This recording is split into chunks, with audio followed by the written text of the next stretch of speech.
જય શ્રી કૃષ્ણ, જય માતાજી. સ્વાગત છે તમારું અમારા નવા બ્લોગમાં. અને હવારમાં તો સૂર્યનારાયણના દર્શન થઈ જાય છે, પવન મસ્ત આવે છે. તો આખો દિવસ શું થાય નહીં જોઈ છે. કાલે સવારમાં વરાફારી હતી, પણ પાછો આખો દિવસ ઘડીક વરસાદ આવે, ઘડીક પવન આવે, ઘડીક વરસાદ આવે, પવન આવે, એવી રીતના થયું. અત્યારમાં જો આપણા પારેવા સણવા આવી ગયા છે. આપણી ગાયો બધી બેઠી છે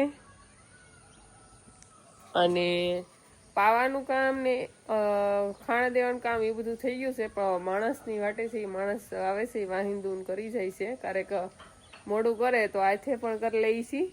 તો આવું કામ છે. વહેલા આવવાનું કહે છે, પણ થોડુંક મોડું કરે છે. બહુ જોઈશી, રાહ જોઈશી. જો બહુ મોડું થાય તો આથે કામ કરી નાખી.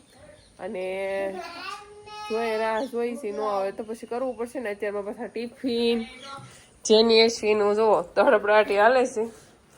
ફેમિલી ફોટા લગાડવાના છે એસવીને. ત્યાં કાલ હાંજુની મહેનત કરે છે, બધાના ફોટા ગોતે છે કે કોનો ફોટો ક્યાં છે, મમ્મા લાય મારે લગાડવા. ને આ બેન જો અહીંયા ઉઠીને સાદું પીવા ભોગી ગયા. દૂધ પીશો? મોઢું તો આમ કર. બાજો રોટલી બનાવે છે. અને આજે ટિફિનમાં બે બેનું હાટું આપણે બટેટા પૌવા બનાવી દીધા. કાલે ઓળો અને રોટલો બનાવ્યો હતો, તો એ જો બનાવી નાખ્યા છે મસ્ત. સવારના ભગવાન સૂર્યનારાયણના દર્શન થઈ ગયા છે. નકર સવારમાં ક્યારેય સૂર્યદેવ ન બતાય, તો એટલા મસ્ત સૂર્યદેવ બતાય છે. ને એટલો વરસાદ રહ્યો તો મોરલા ટહુકતા બંધ નથી થતા. હજી મોર ટહુકે છે. અને અત્યારે તો મસ્ત પવન ઉડે છે. સવારનો વ્યૂ કંઈક આવો છે, ઉગતા સૂરજનો. આપણી જુવાર જો બધી ઢળી ગઈ છે આવી રીતના. ખબર નહીં બધી ક્યારે ઊભી થાય.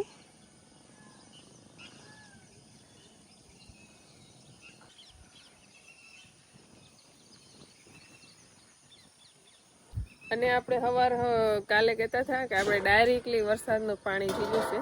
તો બતાવું કે જો આ પાણી છે તપેલામાં, ને આમાં થોડુંક છે.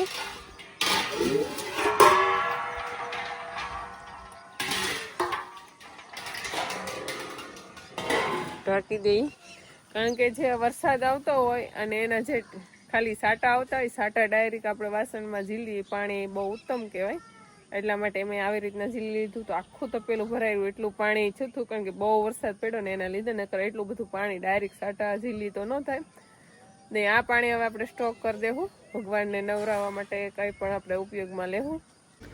તો સવારમાં એમ લાગતું કે આ વરાપી ગયો છે, હવે વાંધો નહીં આવે. ત્યાં ફરી પાછું અત્યારે ઝરફર વરસાદ શરૂ થઈ ગયો છે. અને બા જો બધા કપડાં લઈ આવ્યા. અહીંયા જો પારિયાણાનું કામ હાલે છે, ગોળા વિસરવાનું, વાસણનું કામ થઈ ગયું છે. બસ હવે પારિયાણું અને કચરા પોતા બાકી રહ્યા છે. અને કપડાં જો માંડ વાહેરા ને બા, હવે અંદરની દોરીએ નાખી દો. તો વરસાદમાં આપણે ગમે એટલું ઘરનું કામ હોય ને તો એ નવરાજ ન થાય. જેટલું વહેલા કરી નાખ્યું હોય એની કરતાં ડબલ બીજું વધી જાય એવું કામ છે અત્યારે ખરું. સવારમાં એટલા વહેલા ઉઠી એટલું વહેલું કામ કરી નાખી તો ફરી પાછો વરસાદ આવ્યો તો બીજું કામ વધી જાય. તો આવું કામ શરૂ છે આપણું. તો હાનની સંજા તો ખીલે, પણ કોઈ સવારે ઉગતા હુરજ ખીલે એવું જોયું છે? કારણ કે ઉગતો હુરજની તો કિરણો જ હોય. પણ જો એક તરફ વાદળા છે ને એક તરફ કેટલું તેજ છે સૂર્યના તડકાનું. વરસાદે હારામાં હારો આવી ગયો છે અત્યારમાં.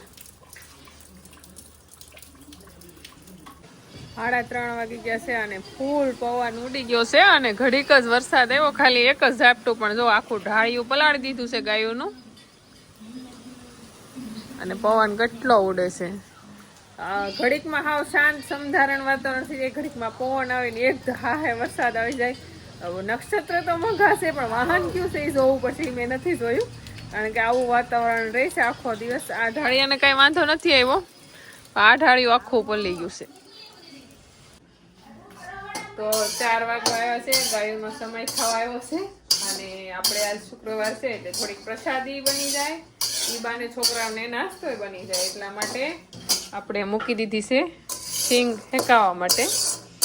હવે આ સિંગમાંથી શું બનાવવાનું છે એ તમે આગળ જોતા રહેજો. કારણ કે આમ તો 1-2 વાર બનાવેલું છે, તો એવા ફરી પાછી એમ જ કહેવાય ઘણા દિવસ વર્ષો પછી 2 વર્ષ પછી બનાવો એટલે પહેલી વાર બનાવવું એમ જ માનવાનું આ વર્ષમાં. તો કેવી બનશે વાનગી એ આપણે આગળ બતાવતા રહીશું. અને હાવ ધીમા ગેસે હેકીને ખાશે દાણા આપણે માંડવીના. સિંગ આપણી હેકાઈ ગઈ છે અને કેવી રીતના હેકી છે જરાય બળવા નથી દીધી આપણે, અને આવી રીતના શેકી નાખી છે. ફોતરા ઉકળી જાય એ રીતની ખાલી શેકી નાખી છે. હાવ ફોતરા ઉસકી નાખવાના છે આપણે. તો આપણે દાણા શેકીને વચ્ચે આપણે ગાયોનું મિલ્કિંગ કરવાનો ટાઈમ થઈ ગયો, તો મિલ્કિંગ કરી આવ્યા અને ખાંડ દઈ આવ્યા. હવે દાણા શેકેલાના આપણે જે પોપી હોય બધી ઉખેડી નાખી છે. હવે આને આપણે મિક્સરમાં ક્રશ કરવાના છે. તો જે સિંગના દાણા હતા એ બધા શેકાઈ ગયા છે. શેકીને મિક્સરમાં ક્રશ પણ કરી નાખ્યા. પણ એક વાંધો આવ્યો છે કે એમાં આપણા જે ગુજરાત 20 નંબરની માંડવી છે એટલે લીધી, તો તેલનો બહુ ભાગ હોય તો આવી રીતના જો સળાય છે, પાવડરની જેમ નથી સળાતું, આવી રીતના સળાય છે. તો પછી આને હાથથી આપણે સાળવવું પડશે, કારણ કે એકદમ માવા જેવું હાવ મિક્સ થઈ ગયું છે, પણ આમ નથી સળાતું. એટલા માટે આપણે આવી રીતના હાથે ઘસી અને સાળવું પડશે. તો કેવી રીતના પહેલાં હું બતાવું.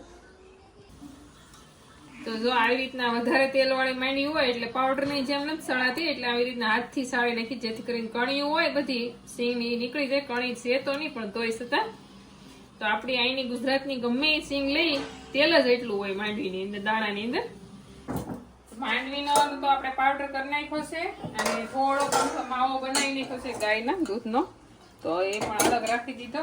અને હવે આપણે એલચી ખાંડતા જઈ અને સાહણી લેતા જઈ.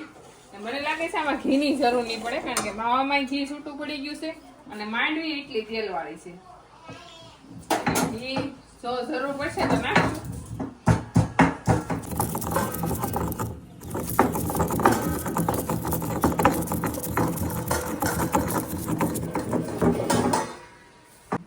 તો આપણે સાહણી બની ગઈ કેમ જોઈ લઈ. ઈ કેમ ખબર પડે સાહણી બની ગઈ કે એમ? તાર ઉપર ખબર પડી જાય. એક તારની બની ગઈ, આમાં એક તારની જ જોઈએ ખાલી, વધારે નો જોઈએ. તો બે વસ્તુ મિક્સ કરવું એવું કરું. પહેલી વાર બનાવીશો? આમ તો ઘણો સમય થઈ ગયો બનાવ્યો ને. આમાં છે ને મિલ્ક પાવડર નાખવાનો હોય, માવો ન નાખવાનો હોય. કેમ? હે તો સહેલાઈથી ભળી જાય. ને આપણે છે ને માવો નાખી જે થાય એમ. સમજા? માવો જ નખાય, મિલ્ક પાવડર નથી વાપરતા. મિલ્ક પાવડર થોડો વાપરે? હા. જય ગણપતિ દાદા. હવે આમાં 1 ચમચી ઘી નાખવાનું છે. 1 જ ચમચી? વધારે નહીં જાય. આ છે ને કાજુ કતરી કે બદામની આવી કાલે આપણે શું કહેવાય કે સિંગની બનાવી ને, તો આવું કઢી જેવું જ હોવું જોઈએ એમ. પેલા આમાંથી જ તે કોણી બને, નકર કડક બની જાય. આમાં 1 ચમચી આપણે ઘી નાખી દઈએ, વધારે નહીં નાખી ને બહાર ઉડી આવશે. તો આપણે એલચી પાવડર છે જે કંઈ બનાવી નાખી દઈએ. આપણે આમ મમરીનું ખીસું કેમ બનાવ્યું હોય પછી એને લોટની જેમ બાંધી એની ઘોડે આને કોથળીમાં આવી રીતના એકદમ મિક્સ કરી દે, એટલે પછી એક હરખી કતરી પડી એકદમ મસ્ત કતરી મળે લીસી. તો આપણી સિંગ કાતરી બનીને તૈયાર થઈ ગઈ છે. સિંગ કતરી એટલે સિંગના દાણામાંથી બનાવી છે, જેમ કાજુ કતરી બનાવે એવી રીતના.